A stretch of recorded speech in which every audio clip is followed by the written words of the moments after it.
Let's talk about D.B. Cooper, the money in his pocket, and what that could tell us. Hey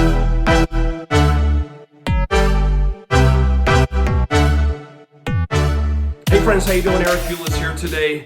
So yeah, let's talk about D.B. Cooper and some of what he had in his wallet in the terms of cash before he actually skyjacked the jet. And let's see if it can tell us something. Let's see if there's a clue built into that in some way. Okay, so here's what I'm talking about. There are only two occasions when D.B. Cooper actually pulled money out of his wallet before he skyjacked the jet. One was when he showed up at the Northwest Orient Airlines ticket counter in Portland to buy the ticket from Portland to Seattle. The cost, of course, was $20, and he paid with it with a $20 bill. So that's the one time. The other time was when he first got on the jet. When he first got on the jet, boarded the jet, and before they took off to head up to Seattle, the flight attendant, Florence Schaffner, actually went around and took drink orders. Yeah, that's kind of the way airline service was back then in 1971. Believe it or not, they actually took drink orders from passengers before the jet departed. And D.B. Cooper did order a bourbon and 7-Up. And the cost of that was $2. I believe it was $2 was the cost of that drink. Now, when he went to pay for the drink, he paid for it with a $20 bill. And Florence Schaffner asked D.B. Cooper if he had anything smaller than a $20 bill, if he had anything other than that. And D.B. Cooper said no, he's sorry, that's all he has. And of course, the reason she was asking this is because she wasn't carrying change on her and needed to break that $20 bill. So she told him, okay, fine, I'll take the 20 and give her a chance to sell a few more drinks, and then she'll bring his change back. And that's actually what happened there. So on the surface, this may not seem like it's important, but I actually think it's critically important because I think it tells us a couple of things about Cooper and provides a little bit of insight into where this guy could have come from earlier in the day and what some of his activities may have involved. So to begin with, let's talk about Portland here. Because he had nothing smaller than a 20 on him, I think we can safely assume that D.B. Cooper did not spend any money at the airport in Portland. He didn't visit a store, he didn't visit a bar, he didn't grab a bite at the restaurant, anything of that nature at all. Because if he had, in all likelihood, he would have paid for it with cash. I can't see him using a credit card and leaving a paper trail. And if he had paid for it in cash, it seems likely that he would have had change left over.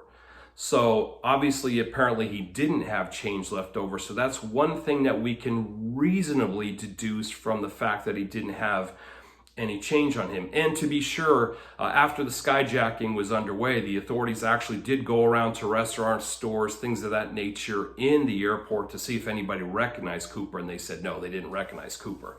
So it tells me that he wasn't at the airport for any extended period of time. Maybe he was there for an hour or something like that.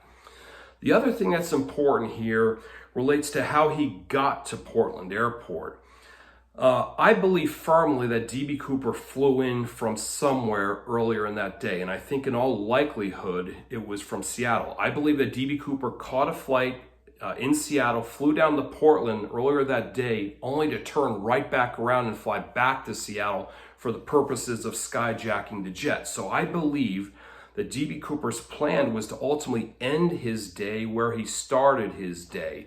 In other words, I believe he actually intended on jumping right after the jet took off from Seattle, but there were some things that got in the way that prevented that from happening. So how did he pay for the ticket if he came from Seattle, or for that matter, anywhere? Well, one thing I did is I looked at all the airlines that flew in to Portland from various destinations back in 1971, and I was interested primarily in the cost of the tickets. Now, again, I'm assuming that D.B. Cooper doesn't want to leave a paper trail here, that he's not using a credit card. I'm assuming that he's using cash to move around here. It's the safest way to do it. And of course, that's what he did when he flew up to Seattle, obviously. So one thing I noticed is that there were only two locations that D.B. Cooper could have flown into Portland Airport earlier that day, have purchased a ticket earlier in the day that would have left him no change if he's paying in $20 bills. One of them was a location back east, and off the top of my head, I can't remember it. I want to say it was New York, but I'm not sure. Maybe in Philadelphia as well, something like that. But either way, I remember the cost of the ticket was like $160.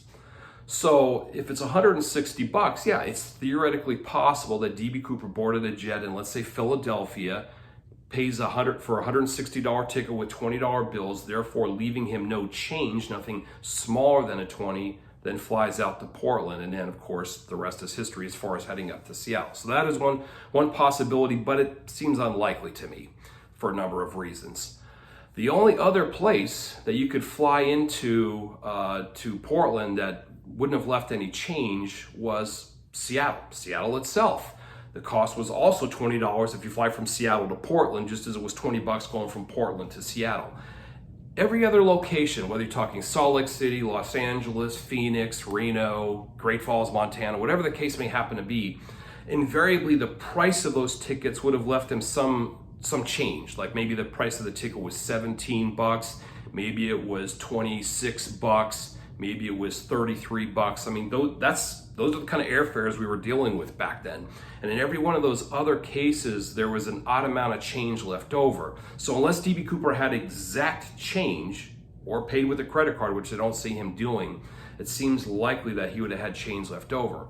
So when I look at those two $20 bills that D.B. Cooper had in his wallet that he pulled out to use to pay for his plane ticket in Portland and also the drink that he purchased on the plane, that tells me that the guy was not rolling with anything other than 20s, at least at that point. And I do believe that it indicates that the guy likely flew in from Seattle because of the cost, in part because of the cost of that ticket. So those are my thoughts with respect to that. I think at the end of the day, when we're looking at this case, this is the kind of detail that we're going to have to drill down into. Now, it's not a perfect science, obviously, because there are other scenarios, other possibilities that could account for him not having anything smaller than a 20.